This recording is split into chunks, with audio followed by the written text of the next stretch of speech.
जख्मी इसलिए बोला क्योंकि हम लोग को मालूम चला कि जो बाबर साहब जिनकी मॉब लिंचिंग हुई थी वो इसी धरती के बाशिंदा यहीं के रहने वाले हैं। तो कुछ गांव कुछ कस्बे किसी नाम से जाने जाते हैं, तो इलाका जो है उसी जख्म को लेकर के जाना जाता है। हम लोग जहाँ भी पटना में अखबारों में पढ़ा, टीवी में देखा, इसकी चर्चा हम लोग दिल्ली के मंच पे भी करते हैं, बॉम्बे में चुनाव होने जा रहा है वहाँ भी करते हैं। तो ये धरती कहीं ना कहीं उसी के लिए जानी जाती है। और मैं आग्रह करता हूँ जामिन साहब से कि आपका इरादा होगा भी और हम लोग जा करके जाना चाहते हैं, उनके परिवार से मिलना भी चाहेंगे। अगर आप लोग ये मौका हम लोग को देंगे तो हम लोग को बड़ा तसल्ली होगा, क्योंकि हम लोग चंपारण की धरती से आते हैं। यहाँ से लगभग 300 किलोमीटर दूर मोतिहारी जिला से आते हैं। चंपारण वही बैरिस्टर साहब का नाम था मोहनदास करमचंद गांधी, इसको आप सब लोगों ने महात्मा गांधी का उपाधि दिया। चंपारण ने खास करके महात्मा गांधी का उपाधि दिया। और कैसे शांति से क्रांति लाया जा सकता है, ये उदाहरण उन्होंने न केवल भारतवर्ष को, पूरे विश्व को दिया। और उस बैरिस्टर को जाना जाता है।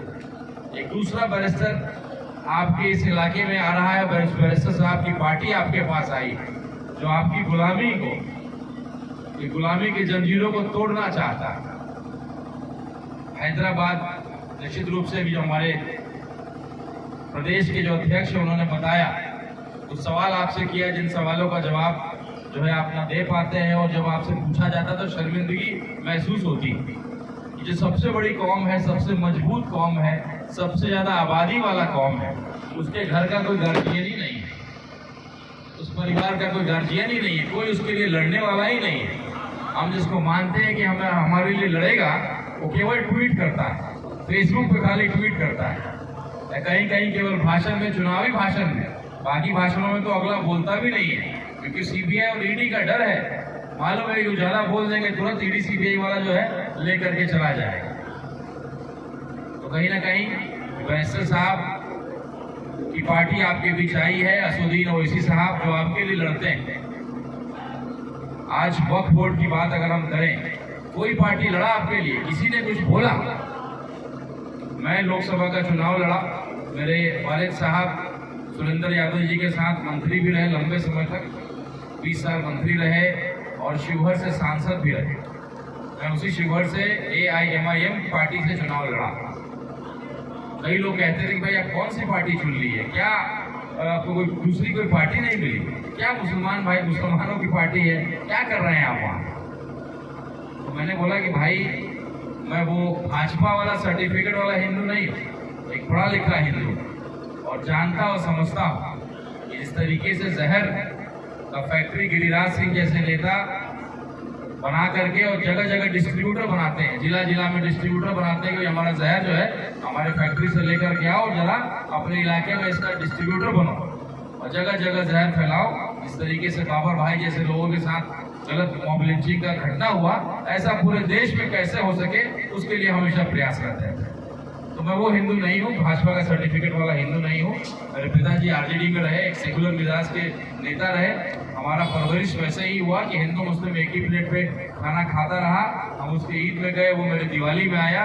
यही भावना लेकर के हम लोग हमेशा चले, और वही उनकी सियासत अगर सही मायने में कोई पार्टी तो लेकर के चल सकती है, जो सभी पार्टी को लेके चलती है। मैं MIM से हूँ, आप देख रहे हैं भगवा गमछा लेके चल रहा हूँ। मैं चैलेंज करता हूँ किसी RJD के नेता को, क्या वो भगवा गमछा रख सकता है क्या?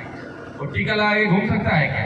वो बद्दी बांध सकता है क्या? बद्दी बांधने में जगदानंद सिंह जैसे जो उनके प्रदेश अध्यक्ष डांट देते हैं, अरे क्या कर रहे हो, सब मत बांधा करो, खाली मुसलमानों के लिए तो करना है, टोपी लगा लेना है, गमछा कर लेना, बद्दी उद्दी माला वाला मत पहनना, खाली बस कहते रहना। तो हरा गमछा डाल लेना केवल ये नहीं है कि आप मुसलमानों के लिए अब उनके जो है हिमायती हो गए, आप उनके लिए कितना लड़ सकते हैं। ये लड़का जो आपके सामने खड़ा है, इसका नाम जामिन अली है, जो आज पतंग छाप के निशान से आपसे वोट मांगने आया है, वोट का अपील करने आया है। वक्फ बोर्ड की लड़ाई के लिए 5000 से अधिक ईमेल इस लड़के ने करवाया। हम लोग सोशल मीडिया से लगातार देखते थे इसकी मेहनत को। गांव गांव में जाकर के जो स्कैनर जारी किया गया था, हर मस्जिद के आगे जाकर के ईमेल कराने का काम किया।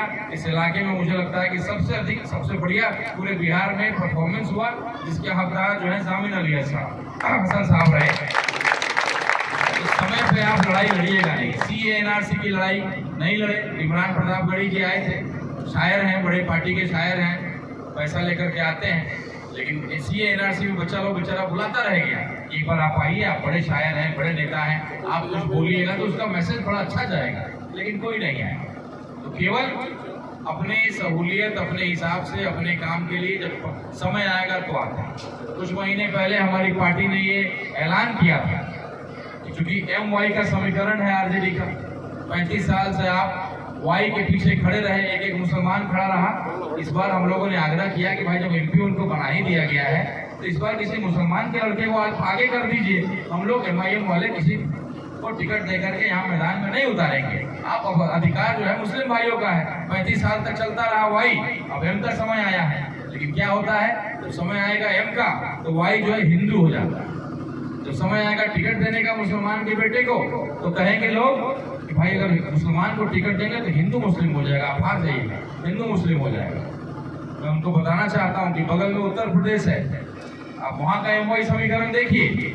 इस तरीके से मुसलमान के लड़के को टिकट भी दिलाया जाता है और एक एक यादव मुसलमान के बेटे के पीछे खड़ा होता है और वो है सही मायने MY समीकरण, और वो जिता करके भी लाता है। वो ये नहीं कहता है कि मुसलमान को टिकट देंगे तो ये हिंदू मुस्लिम हो जाएगा, हिंदू मुस्लिम हो जाएगा। लॉलीपॉप और बेवकूफ बनाया जाता है। मात्र 2 टिकट दिया गया आपको लोकसभा में, और इस बार अगर अपनी गिनती, अपनी ताकत को आप नहीं गिनाएंगे तो विधानसभा में यही हालत होगा। ये चुनाव सरकार बनाने बिगाड़ने का नहीं है, ये मौका है कि अपनी गिनती, अपनी ताकत को दिखा दीजिए, ताकि हर वो बड़ी पार्टी, 8 महीने के बाद चुनाव होने जा रहा है, हर बड़ी पार्टी, चाहे वो RJD हो, JDU हो, जनसुराज हो या कोई पार्टी हो, वो मुसलमान के लड़के को टिकट देना ही पड़ेगा उसको। तो अपनी गिनती, अपनी ताकत को दिखाइए। थोड़े आप सजग हो गए हैं, इतना जरूर हो गया है कि चौक चौराहे पे अब ये बात आप करने लगे, संजीदा हो गए हैं कि भाई मुसलमानों को अपनी चिंता करना पड़ेगा, अपने क़यादत की चिंता करनी पड़ेगी। और इसी बेचैनी की वजह से आपने देखा होगा कि शहाबुद्दीन साहब के लड़के को आनंद फानंद में इस पार्टी को ज्वाइन कराया गया। उनको डर है कि भाई मुसलमान वोट अब हम लोग के साथ नहीं है, तो क्या तरकीब लगाया जाए, क्या बुद्धि लगाया जाए, कैसे मुसलमानों को फिर से बेवकूफ़ बना करके उनका वोट ले लिया जाए। अरे भाई शहाबुद्दीन साहब का तो हम सब लोग मान सम्मान करते हैं, और उनके लड़के ओसामा भाई आए थे, उनका भी सम्मान, लेकिन केवल एक ही सवाल उनसे पूछना चाहिए। कल एक व्यक्ति ने पूछ दिया तो उसको सभी RJD के कार्यकर्ताओं ने बहुत मार मारा।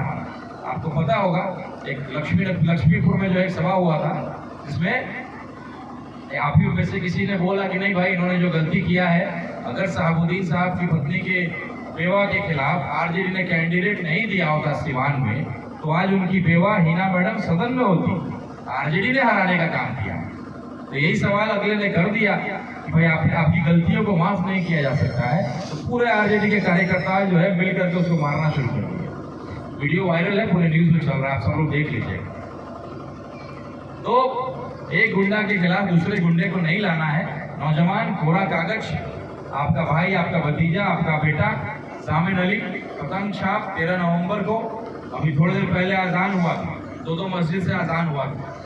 मैं चुनाव लड़ा, चुनाव बहुत मजबूती से लड़ा। चुनाव हारने के बाद भी इस पार्टी में मैं और शिद्दत से काम कर रहा हूँ। हर एक व्यक्ति ने कहा था कि भाई चुनाव में आए हैं, हारेंगे चाहे जीतेंगे, पार्टी बदल देंगे। लेकिन एक सियासी परिवार से आता हूँ, 20 साल 25 साल मेरे पिताजी बड़े बड़े पदों पर रहे और मैं इस पार्टी को ज्वाइन किया। हारने के बाद भी शिद्दत से लगा हुआ हूँ, क्योंकि मैं इस पार्टी की ताकत को समझ चुका हूँ। मैं जानता हूँ कि इस पार्टी का भविष्य क्या है। थोड़ा समय लग रहा है, भटक रहे हैं आप लोग, ओवैसी साहब की तकरीर को सुनते हैं, माशाअल्लाह करते हैं, लेकिन उसको दिमाग में नहीं बिठाते। चुनाव के समय आपको कोई ना कोई याद करके भटका देता है। मैं नौजवान भाइयों से आग्रह करता हूँ, जो आप लोग सुनते हैं यूट्यूब पे, हमारे बुजुर्ग बेचारे यूट्यूब नहीं चलाते हैं, तो इसलिए आपका जो है चिंता आपको करना होगा कि भाई हम सबको कैसे, ओवैसी साहब जो व्यक्ति लड़ रहा है सदन में, आपकी लड़ाई लड़ रहा है, हम लोग सड़क पर लड़ रहे हैं, हम लोग चिंता करें। अख्तरुल ईमान साहब जो हमारे प्रदेश अध्यक्ष हैं, छोटा सा परिचय उनका देना चाहता हूँ। कोई भी नेता, उसका सपना होता है कि मैं मंत्री बनूं, मैं पैसा कमाऊं। हमारे 5 विधायक थे, आपको मालूम होगा, पिछले विधानसभा में नई पार्टी के रूप में हम लोग आए थे और पहली बार में 5 विधायक जीत करके आए थे। लेकिन कुछ लोगों को जरा तकलीफ हो गई कि भाई मुस्लिम क़यादत, मुस्लिम की पार्टी अगर खड़ी हो जाएगी तो हमारा तो गाड़ी में से इंजन निकल जाएगा। तो बेचैन होकर के हमारे 5 में से 4 विधायकों को उन्होंने तोड़ दिया। लेकिन एक व्यक्ति जो आपके बीच बैठा है जिसका नाम अख्तरुल ईमान है, केवल नाम नहीं है, उनके नाम के पीछे ईमान शब्द भी आता है, और वैसे ही ईमान के पक्के ऑफर मिला कि कोई मंत्रालय, स्वास्थ्य मंत्री ले लीजिए, सड़क का मंत्री बन जाइए, जो बड़ा विभाग आपको लगता है मैं आपको देने के लिए तैयार हूँ, आप भी हमारी पार्टी में चले आइए। 2 करोड़ 3 करोड़ 4 करोड़ आप बोलिए कितना पैसा चाहिए, हम वो भी देने के लिए तैयार हैं। वो 4 लोग तो छूट के चले गए, जनता नहीं टूटी, जनता आज भी, और अख्तरुल ईमान साहब के ईमान को नहीं टकमगा पाए, इन्होंने मंत्री पद को लात मारा। वैसे हमारी पार्टी के प्रदेश अध्यक्ष हम लोग के गार्जियन है, हम लोग को पूरा विश्वास है आने वाला 2025 का चुनाव है, हम लोग आपकी मदद से गया ज्ञान और मोक्ष की धरती जानी जाती है, मानी जाती है, तो आप अपने ज्ञान का परिचय देंगे और पूरे बिहार को एक संदेश देंगे कि भाई मुसलमान अब समझदार हो चुका है, क़यादत को मजबूत करना है, अपनी गिनती को गिराना है, सरकार बनना बिगड़ना नहीं है चुनाव से, इसलिए अपनी गिनती अपनी ताकत को दिखाइए। ताकतवर का ही पूछ होता है, माँ भी अपने बच्चे को नहीं दूध पिलाती जो रोता नहीं है, तो अपनी ताकत को जरा शोर बचाना पड़ेगा, दिखाना पड़ेगा। एक हिंदू का बेटा लोकतंत्र का आज़ान करने आपके बीच आया है कि आप जागिए, अपनी ताकत को समझिए, अपनी क़यादत को मजबूत करिए, ताकि आपका हक आपको मिल सके। इन्हीं शब्दों के साथ थोड़ा फिर हम लोग मिलेंगे अभिनंदन समारोह में, जब आप मेरे भाई को ब्राह्मण को पतंग छाप 8 नंबर बटन दबाइएगा और दोबारा इस धरती पर हम लोग आएंगे अभिनंदन समारोह पर। बहुत बहुत एक नारा हम लोग इसको जो है लगाना चाहते हैं, वकार भाई से मैं आग्रह करता हूँ कि वकार भाई हमारे नारा को बढ़िया से जो हम बोलेंगे उसी को आप लोगों को दोहराना है। सबने दिया है हमको चोट, सबने दिया है हमको चोट, सबने दिया है हमको चोट।